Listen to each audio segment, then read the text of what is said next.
नमस्कार दोस्तों, स्वागत है आपका आपके अपने यूट्यूब चैनल आर के वर्मा इलेक्ट्रिकल पर। तो दोस्तों, इस वीडियो में डिस्कस करेंगे आपके जितने भी डिप्लोमा और आईटीआई से संबंधित टेक्निकल एग्जाम हैं उनके लिए इम्पोर्टेंट वन लाइनर प्रश्नों के बारे में विस्तार से बात करेंगे। इससे पहले भी हम इसकी 4 सीरीज अपलोड कर चुके हैं, आप प्ले लिस्ट में जाकर वहाँ से देख सकते हैं। तो चलिए फिर स्टार्ट करते हैं। वीडियो स्टार्ट करने से पहले आपसे रिक्वेस्ट है, यदि आप चैनल पर नए हैं तो चैनल को सब्सक्राइब कर लें और साथ में बेल आइकन को भी प्रेस कर लें, जिससे कि आने वाली वीडियो आपको सबसे पहले प्राप्त हो सके। तो चलिए फिर स्टार्ट करते हैं। 4 टर्मिनल नेटवर्क से निर्मित होता है, यानी आपका जहाँ पर आपके 4 टर्मिनल आगे आपके जुड़ते हैं तो कौन सा नेटवर्क आपका तैयार होता है? तो आपका 2 पोर्ट नेटवर्क आपका तैयार हो जाता है। आगे बढ़ते हैं। एक 0.4 ओम प्रतिरोध की लंबाई दोगुना करने पर प्रतिरोध क्या हो जाएगा? तो आप सभी को पता है, जो प्रतिरोध है आपका आर अनुक्रमानुपाती आपके एल, यानी जो प्रतिरोध है आपके लंबाई के समानुपाती होता है। तो लंबाई दोगुनी करने पर आपका प्रतिरोध भी आपका दोगुना हो जाएगा, यानी 0.8 ओम हो जाएगा। दोस्तों, वीडियो में अंत तक बने रहें, बहुत ही इंपॉर्टेंट क्वेश्चन है। आगे देखते हैं। लीनियर डिवाइस है, तो हीटर एलिमेंट आपका एक लीनियर डिवाइस है। आगे चलते हैं। किरचॉफ का नियम लागू नहीं होते हैं, तो किरचॉफ का जो नियम है आपका डिस्ट्रीब्यूटेड पैरामीटर नेटवर्क पर आपका लागू नहीं होता है। आगे चलते हैं। कैपेसिटर में परावैद्युत हानियों का क्या कारण होता है? यानी उसमें जो हानियां होती हैं कैपेसिटर में, वो आपका क्षरण धारा के कारण उसमें हानि होती हैं। आगे चलते हैं। कुंडली का क्यों बढ़ाने के लिए कुंडली में प्रयुक्त किया जाना चाहिए? यानी आपका क्यू फैक्टर बढ़ाने के लिए आपका मोटे तार का प्रयोग किया जाना चाहिए। आगे चलते हैं। एक 2 पोर्ट नेटवर्क में हाइब्रिड पैरामीटर प्रदर्शित करते हैं, तो कौन से? आपके U211 के पदों में U1 और I1 को प्रदर्शित करते हैं। आगे चलते हैं। एक कैपेसिटर पूर्णतः आवेशित हो जाता है, तब आपका 5T होता है। आगे चलते हैं। किसी परिपथ में ट्रांजिएंट धाराओं का कारण है, यानी ट्रांजिएंट धाराएं आपकी किस कारण होती हैं? तो आपकी परिपथ को सप्लाई की गई वोल्टेज के कारण आपकी धाराएं उत्पन्न होती हैं। आगे चलते हैं। किसी परिपथ में अधिकतम पावर ट्रांसफर के समय पावर ट्रांसफार्मर की दक्षता क्या होती है? यानी आपकी जो दक्षता होती है वो आपकी 50% होती है, जब किसी परिपथ से अधिकतम पावर ट्रांसफर की जाए। आगे चलते हैं। यदि किसी ग्राफ में बी ब्रांच तथा एन नोड्स हैं, तब क्रूड्स की संख्या क्या होगी? तो आपकी B-N+1 इसकी संख्या होगी। आगे चलते हैं।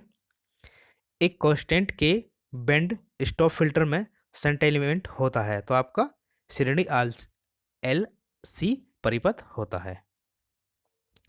आगे चलते हैं। एक 5000 माइक्रोफैरड धारिता के कैपेसिटर का प्रतिरोध 2 ओम है। जब कैपेसिटर में 20 एम्पीयर धारा प्रवाहित हो रही हो, तब इसका शक्ति व्यय आपको 50 वाट निकल कर आ जाएगा। आगे चलते हैं। एक्टिव नेटवर्क में एक धारा स्रोत होता है एक्टिव नेटवर्क में। आगे चलते हैं। दो समान या भिन्न धातुओं के तारों, टुकड़ों आदि को ऊष्मा प्रक्रिया द्वारा तीसरी धातु की सहायता से जोड़ने की क्रिया कहलाती है, तो आपकी क्या कहलाती है? सोल्डरिंग कहलाती है। आगे चलते हैं। सोल्डरिंग क्रिया में जोड़ने वाली धातु के अतिरिक्त प्रयोग में आने वाली तीसरी धातु को क्या कहा जाता है? तो आपका फिलर धातु अथवा सोल्डर कहा जाता है। आगे चलते हैं। फिलर धातु का निर्माण किन धातुओं से किया जाता है? तो आपका सीसा एवं टिन से बनी मिश्र धातुओं के द्वारा उसका निर्माण किया जाता है। आगे चलते हैं।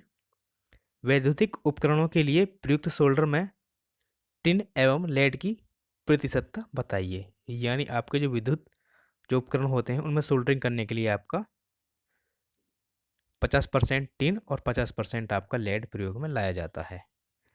तो बहुत ही इंपॉर्टेंट है एग्जाम के लिए। आगे चलते हैं। रेडियो टीवी कार्यों के लिए प्रयुक्त सोल्डर में टिन तथा लेड का प्रतिशतता ज्ञात कीजिए।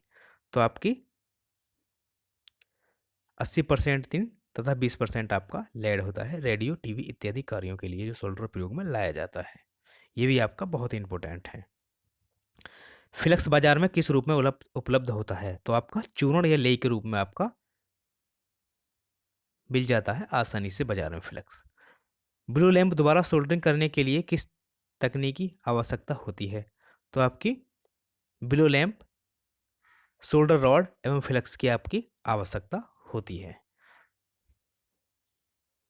सोल्डरिंग पात्र एवं कड़छी द्वारा सोल्डरिंग करने के लिए किनकी आवश्यकता होती है? तो आपकी सोल्डरिंग पात्र, कड़छी, रॉड एवं फ्लेक्स की आवश्यकता होती है इस क्रिया द्वारा फिर सोल्डरिंग करने के लिए। सोल्डरिंग आयरन का बिट किस धातु का बना होता है? बहुत ही इंपॉर्टेंट है, एग्जाम में पूछा जाता रहता है। तो आपका तांबे की बनी होती है सोल्डरिंग आयरन की जो बिट होती है। सोल्डरिंग, ब्रेंजिंग एवं वेल्डिंग में कौन सा जोड़ सर्वाधिक मजबूत एवं स्थायी प्रकृति का होता है? तो आपका वेल्डिंग में आपका बहुत ही मजबूत और स्थायी प्रकृति का होता है। विशिष्ट प्रतिरोध का मात्रक है तो आपका ओम मीटर में मापा जाता है। विशिष्ट प्रतिरोध बहुत ही इंपॉर्टेंट है एग्जाम के लिए। आगे चलते हैं। ताप गुणांक को किसमें प्रदर्शित किया जाता है तथा इसका मात्रक क्या होता है? तो आपको अल्फा से प्रदर्शित किया जाता है और इसका मात्रक प्रति डिग्री सी होता है। ये भी बहुत इंपॉर्टेंट है। चालकता को किसके द्वारा प्रदर्शित किया जाता है और इसका मात्रक क्या है? तो चालकता को जी के द्वारा प्रदर्शित किया और इसका मात्रक साइमन या महू होता है। आगे चलते हैं। जल की विशिष्ट ऊष्मा होती है तो जल की विशिष्ट ऊष्मा आपकी 1 होती है। आगे चलते हैं। जटिल दिष्ट धारा यानी डीसी परिवर्तनों के लिए किस रूसी वैज्ञानिक ने 2 नियम प्रतिपादित किए हैं? तो आपका किरचॉफ ने आपके 2 नियम दिए हैं। किरचॉफ आपके रूसी वैज्ञानिक हैं। आगे चलते हैं। व्हीटस्टोन ब्रिज में कितने प्रतिरोध लगाए जा सकते हैं? तो व्हीटस्टोन ब्रिज में आपके 4 प्रतिरोध लगाए जाते होंगे। आपने देखा इस प्रकार आपके लगे हुए होते हैं 4 प्रतिरोध। ये आपका व्हीटस्टोन ब्रिज होता है। आगे चलते हैं। विद्युत के ऊष्मीय प्रभाव की गणना के लिए इस नियम का प्रयोग करते हैं।